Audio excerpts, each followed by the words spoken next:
Yo. Analytics off the chain, other channels not the same. Jake and Kyle, you know the name. Headliner Nation, we running the game.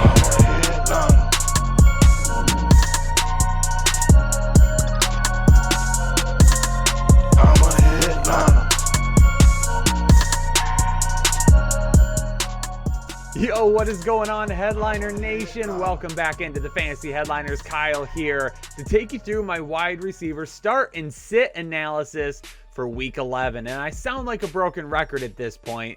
Basically, feels like I've started every video like this for the last couple of weeks. What a underwhelming week 10. I mean, big stars not doing anything, underwhelming performances from teams. It just feels like just an absolute mess right now. Oh my gosh, and it is driving fantasy owners crazy. But let's take a look at our week 10 accuracy. In week 10, not great. 63% at the wide receiver position. Devontae Smith was a hit. Jamal Agnew, Rashad Bateman, talked about those guys last week. Kendrick Bourne, Brian, A.J. Brown, all of these guys misses. Why was A.J. Brown a miss? Because he didn't get 10 fantasy points. So he was hit a couple of weeks ago when I said not to play him, and this week I tried to go back to him and he can't hit. So, oh man, tough week. Tough week for a lot of people. But before we jump into all the analysis, don't forget our November giveaway is a huge one. We're giving away $500 in cash money, and it's super easy to get entered. If you've already signed up for Prize Picks this year using code word Headliners, you're in. If you haven't yet, it's time to do it now. Head to Prize Picks, either download the app, use their website, doesn't matter, create a free account using code word Headliners, and deposit $20. You do that, they're going to match your $20. You can play some Prize Picks props because we have been on fire with them this season, and win some money that way and be in the drawing for this $500. But enough of that. Let's get into it. Week 10, or week 11, excuse me, is here. It's getting crucial time. That's right. We've got the playoffs right around the corner. Let's talk about it and see who we've got playing this week. All right, here we go. First matchup of week 11, Thursday Night Football. New England is going to head to Atlanta. Don't want to talk about, that Super Bowl where Atlanta, blew that lead. But anyway, Thursday Night Football, Atlanta and New England. For New England, listen, we're going to start Jakobi Meyers and Kendrick Bourne this week. Atlanta has the 4th lowest coverage grade and the lowest pass rushing grade at Pro Football Focus. That's not good. If you can't cover and you can't create pressure, it's going to leave a lot of open opportunities. Now, Jakobi Meyers, Kendrick Bourne have not been the safest match, or not been the safest options this week, but the matchup is here this week. Bourne is the only New England wide receiver who has entered into the top 20 fantasy wide receivers 3 times this season. So it hasn't been good, but Mac Jones, man, I love the way he's playing right now. He's not winning you any fantasy football weeks, but he's definitely not losing you any either. He's playing very, very well from a real football perspective, not even fantasy football. For the Atlanta Falcons, we're going to sit Russell Gage. We're going to sit Zacchaeus. We're going to sit Sharp. I mean, here's the thing. I don't know what's going on with Cordero Patterson this week either. Left yesterday's game, wasn't expected to be serious. Now all of a sudden they're saying he might not be ready for Thursday Night Football. It's hard to trust this offense right now. It's super inconsistent. I mean, if there's no Patterson this week, then yes, there could be some extra targets. But New England is one of the best coverage teams in all of football, and they've allowed the 8th fewest receptions to wide receivers. Just not a whole lot that I trust there. Indianapolis at Buffalo, and a lot of you might not love this, but I don't love Michael Pittman this week. I love Michael Pittman overall. I don't love Michael Pittman against Buffalo. Right now, Buffalo is allowing the fewest receiving yards and the fewest receiving TDs to opposing wide receivers this season. In fact, they've only allowed 3 receiving TDs this season to wide receivers. All 3 of their main cornerbacks, so the 2 guys that play on the outside and their nickel corner, all of them allow less than 10 yards per reception. And I don't like Michael Pittman, but you might not have any better options, and you might just have to start him. Again, the reason I have him listed as a sit here is because I think he's going to score less than 10 fantasy points this week. I have his floor coming in at about 6 to 8 fantasy points this week. if he would not score a touchdown. Now, here's the thing. Buffalo has not allowed 100 yards to a wide receiver all season long. So, if he got 60 yards and 4 receptions, in half PPR, that's only 8 points. So you're looking at like 60 yards on 6 receptions. You're looking at 80 yards on 4 receptions. You're looking at, 60 yards and scoring a touchdown. So, if he doesn't score a touchdown, it's going to be really hard to hit 10 fantasy points against this Buffalo team.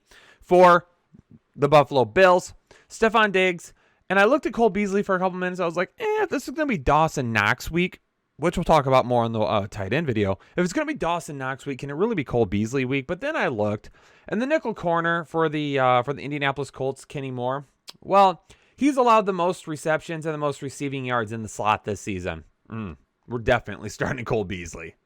Baltimore at Chicago. Marquise Brown, going to start him this week. Rashad Bateman, going to start him as well. Chicago is allowing the 5th most fantasy points to opposing wide receivers.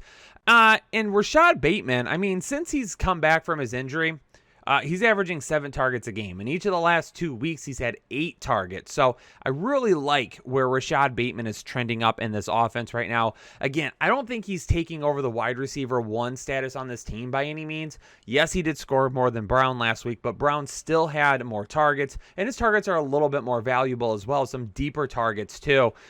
But the good thing is that if Marquise Brown runs into a matchup that is tough, it's allowing Rashad Bateman to get some one-on-one matchups on the other side. Mark Andrews allows for that as well, because he draws some safety coverage at times, which if you're going to float a safety over the top and you've got 2 that are playing, you're probably going to go float them over the top of Marquise Brown and not Rashad Bateman, which is going to leave him with some one-on-one opportunities, which is really, really great for him to win, because he's a talented wide receiver that can absolutely win those. For Chicago, sent everybody this week. Everett and Humphrey, they're 2 of the best cornerbacks in the game. Both allow less than 60% completion percentage against them. Most of the yards last week, I know when we talk about Baltimore and what they did last week, the defense wasn't great, but they were on broken plays. It was well over 100 receiving yards on just 2 plays. One of them was like that Isaiah Ford one. It was a motion, basically out of the backfield or through the backfield, comes out the other side on an end around, just wide open on a busted coverage. You can't expect that to happen every week. So Allen Robinson, Darnell Mooney, Marquise Goodwin. I love where this offense is headed right now. I feel like every week it's getting a little bit better. You're seeing a little bit more. But this is just way too tough of a matchup for me to trust. Detroit at Cleveland. You can't trust anybody in Detroit. DeAndre Swift, you can basically trust him. But, TJ Hawkinson, he had a crap performance last week, and it wasn't his fault. Jared Goff is garbage. For those of you that wanted to argue with me that Jared Goff could be the answer for the Lions this offseason, and I tried to tell you, no, listen, I forgive you, okay? But I don't forget. It's just, you can't, Jared Goff isn't playing well. None of the wide receivers are being consistent. There's just not enough for me here to be physically excited to start anybody from Detroit anytime soon. And for the Cleveland Browns, Jarvis Landry, DPJ, going to start both of them this week. This is a perfect team to bounce back on. It's the Detroit Lions. I do expect a lot of running, though. Hopefully Nick Chubb is back. If he is, between him and Dearness Johnson, getting them flowing in the game plan a little bit. But I still expect them to pass it. I still expect there to be some plays. And against this Detroit defense, 100%, a couple of big plays pop up, and boom, fantasy day is made. Houston at Tennessee, and for Brandon Cooks, man, I love Tyrod Taylor being back, because that's great for Brandon Cooks. That makes him way more, or potentially way more consistent moving forward. So expect that really to get rolling a little bit again. But Tennessee is one of the hottest defenses in the NFL right now, creating a ton of pressure, really making opposing teams look silly. That doesn't bode well for one of the worst offenses in the league. So I'm not going to start Nico Collins yet. Brandon Cooks, I do like the potential for the volume this week, but some of those big plays I expect to be a lot less going up against this Tennessee team, because we're going to have to get rid of the ball. Like, come on, Ty God. We got to get it out of there because I don't want these guys in the backfield with you.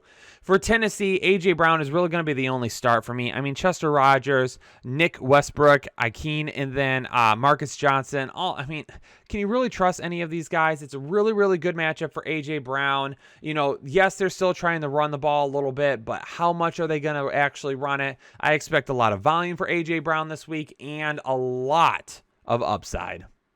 Green Bay at Minnesota, a little interdivision rivalry. These two teams don't like each other. Davante Adams, Minnesota is still allowing the 6th most fantasy points per game to opposing wide receivers, which is great because Davante Adams can have himself another week. Aaron Rodgers is back. And then Marquez Valdes-Scantling, we are going with him this week, okay? Yes, not really anything last week. Aaron Rodgers coming back from obviously being out the previous week, not being able to practice, maybe a little bit rusty, very cold out. Some things combined there. Just both of those teams didn't look that great, right? Here's the thing, though, okay? Aaron Jones, he's going to be out. We know that. Is A.J. Dillon automatically going to get all the targets? No, not all of them. Will he see a few more? Absolutely. That's how they utilize the running back in Green Bay. But somebody's going to have to see some more. And for me, it's Marquez Valdes-Scantling. For the same reason that I've said for weeks now. With MVS coming back, he's been sorely needed because he's that deep threat that exploits the other side of the field. And on his 41-yard catch this past week, you saw that. Davante Adams on one side. They loaded one side of the offense, left MVS out on his side by himself. And at that point, again, you have to see some safety coverage kind of over the top to Davante Adams. And that happens, and you're going to look over to the left, and there's a potential, depending on what the route is, depending on what the defense is playing, you're going to see MVS potentially get open on some man coverage, find a little spot if they're playing some zone to really kind of exploit between where the cornerback's playing and where the safety has moved over. Because what you're going to see is if you've got two safeties playing up high and you're going to shadow one over the top of Davante Adams, you're going to see him move over to Adams. But that other one, if he's playing in zone, he's probably going to creep up a little bit on a team that is a better running team because he's going to need to be there to provide some backup in case that running back gets to the second level. So if that's the case, and now you got a cornerback here, MVS slips past it, and now you got a 20-yard gain just over the top. So I like that about MVS this week. I like it going up against Minnesota. I think he could see a couple of big plays, and I think Aaron Rodgers really wants to get that part of the offense going again. Justin Jefferson and OBJ are the only wide receivers in the history of the NFL to have at least 10 100-yard receiving games in their first 2 seasons. I mean, these guys have absolutely balled out to start their careers. Justin Jefferson looking absolutely fantastic. Getting Green Bay this week. Adam Thielen seeing, again, some of that volume's down. He's scoring touchdowns. We got to get him maybe going a little bit more. I think that would help this offense is if we get Adam Thielen a little bit more consistent. Yeah, again, he's scoring. But if we can get him, some nice volume, get him in outside the 20s, right? In the red zone, we know he's a threat. But outside the 20s, from the 20 to one side, 20 to the other field, in that big open area, let's get him some more targets, get him going, chance to win this week.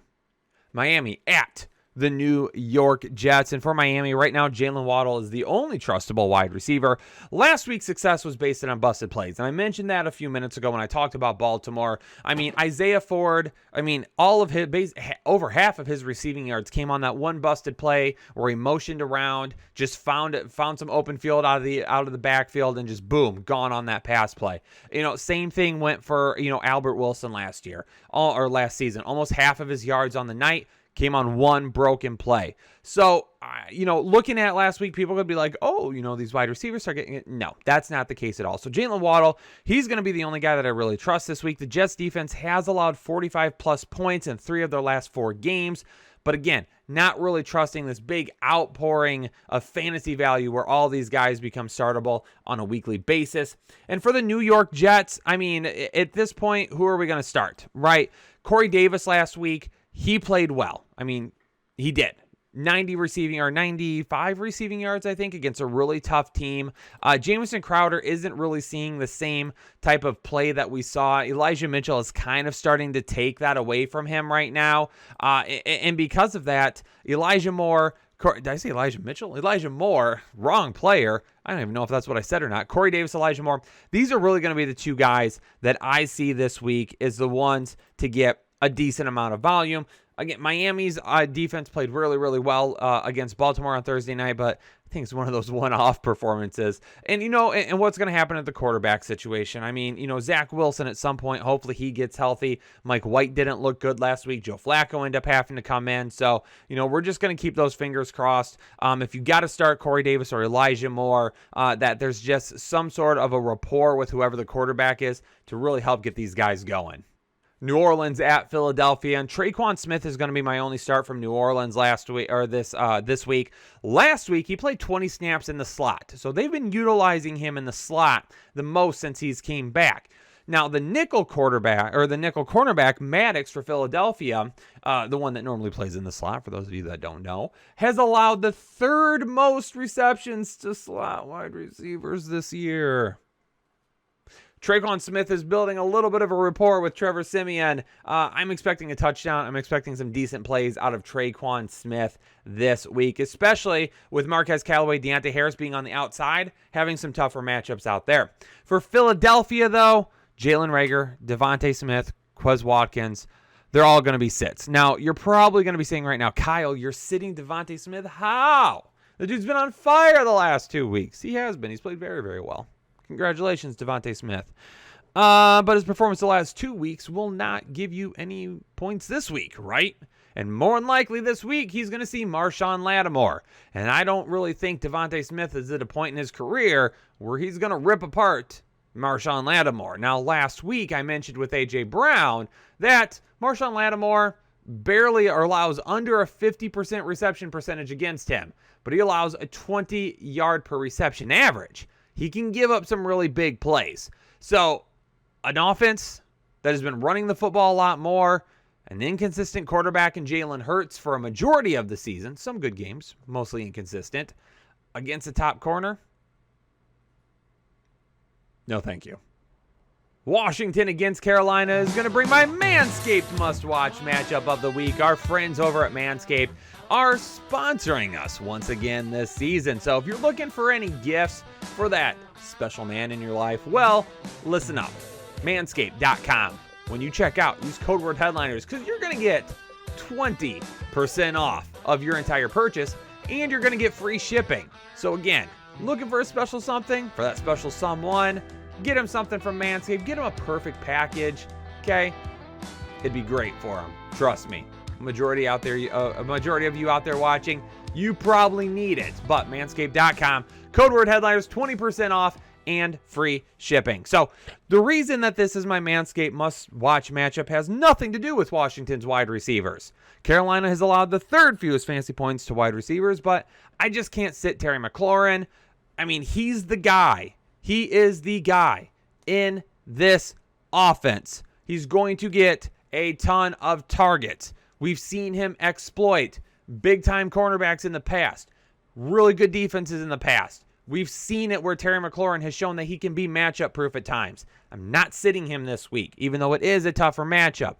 And one, I expect that Washington's probably going to have to throw more times than not. Now, the reason this is my Manscaped must-watch matchup is because it has already been said that Cam Newton is going to get the first team reps this week. He's going to be the starting quarterback this week. And as I mentioned in my video, when they signed him, this is good news for Carolina, okay? Expect good things. Let's get DJ Moore back to being a start every week. Let's get Robbie Anderson to a guy that you can play as a wide receiver 3 as we head into that playoff time of the year. And Washington allows the second most fantasy points per game to opposing wide receivers. They don't have Chase Young, who just tore his ACL, and Montez Sweat won't be playing.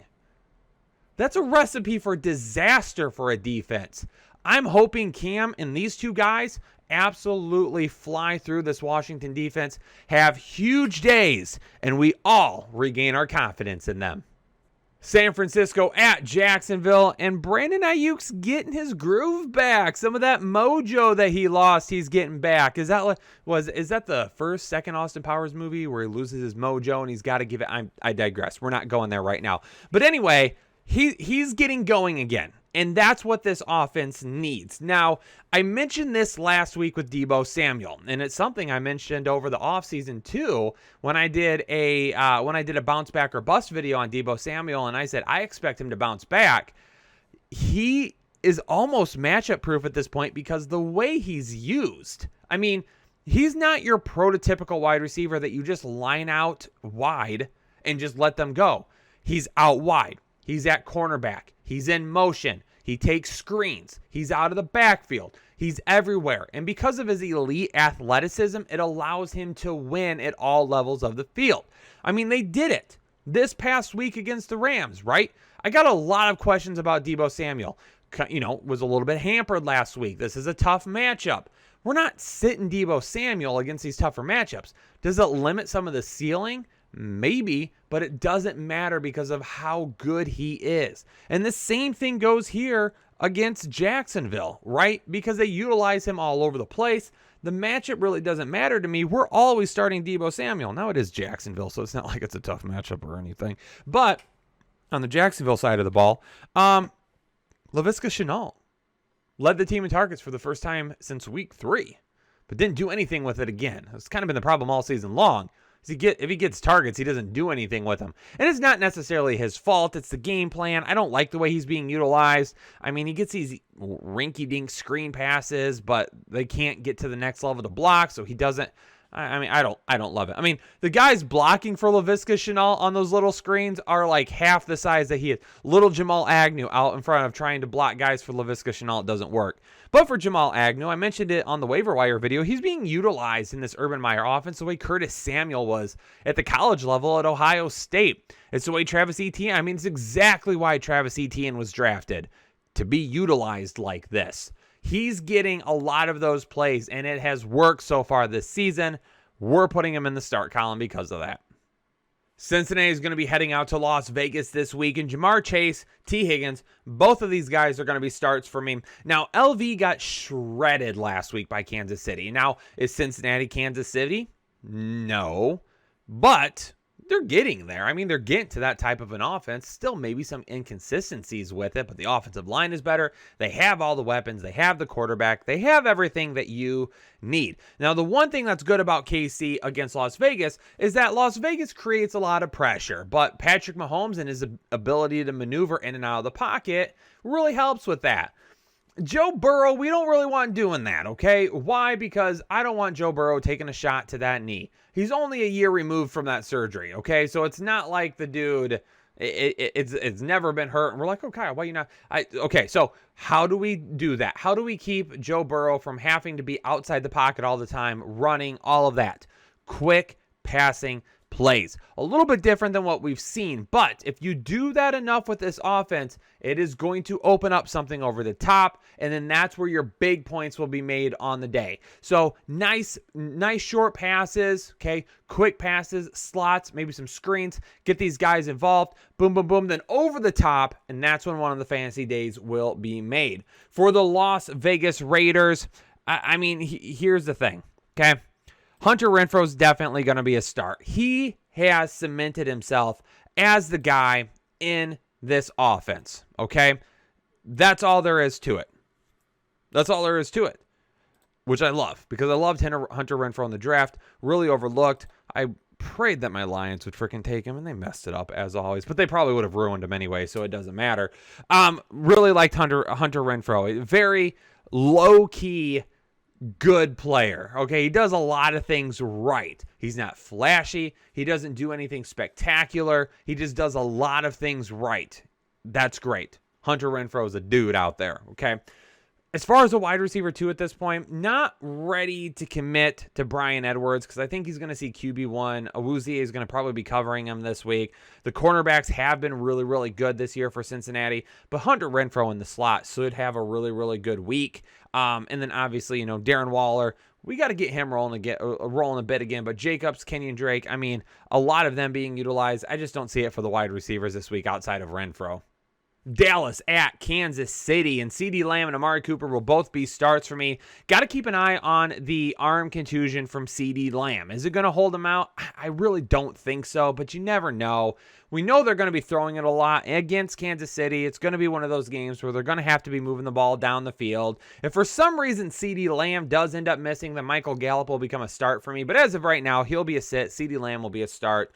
And then for Kansas City, Tyreek Hill obviously continues to be the wide receiver 1. We are getting a little bit of an answer, though, at the wide receiver 2 position now. It's not Mecole Hardman. Why? Because he had the 4th fewest snaps of all the wide receivers last week.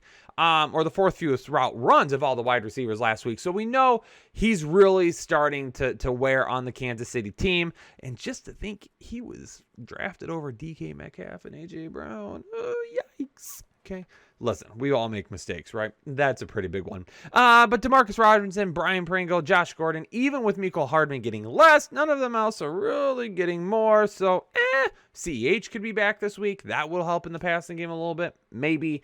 I don't love the wide receivers in KC right now outside Tyreek Hill.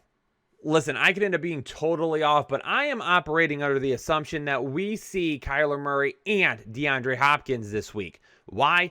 It's Seattle. The reason that they said let's not push it the last 2 weeks is so they could be ready for the division game against the Seattle Seahawks. And for that reason, I am putting DeAndre Hopkins, AJ Green, and Christian Kirk all the starts for this week. Seattle does give up a lot of big plays. They've been a lot better over the last few weeks, which is good. But I'm going to move forward with DeAndre Hopkins as he is playing. So I'm going to list him as a start for any reason whatsoever. If he does miss, AJ Green, Christian Kirk, they will continue to be starts for me.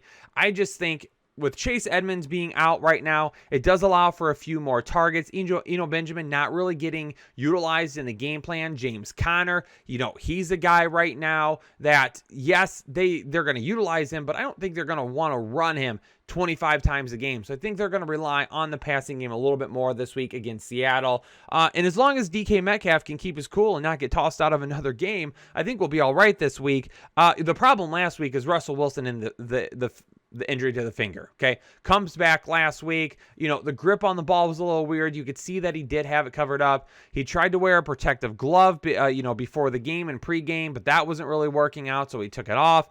I just think because of that, he was a little bit out of it, rusty, really had to kind of get used to it. This week, I expect to be a lot better. Pittsburgh and the LA Chargers, Deontay Johnson. I'm not expecting a huge game, okay? I'm expecting a lot of targets, though. A lot of targets, a lot of quick routes, letting him utilize his route running ability a little bit. But LAC, I don't see them giving up a ton of yards to him. So he might have 6 or 7 receptions, but he might only have 60 or 70 yards. That's the type of week that I see coming from Deontay Johnson. I think he's going to make a lot of points on receptions, but not yards this week. And I don't know if he finds the end zone, but a lot of it's going to depend on if we get Big Ben back this week.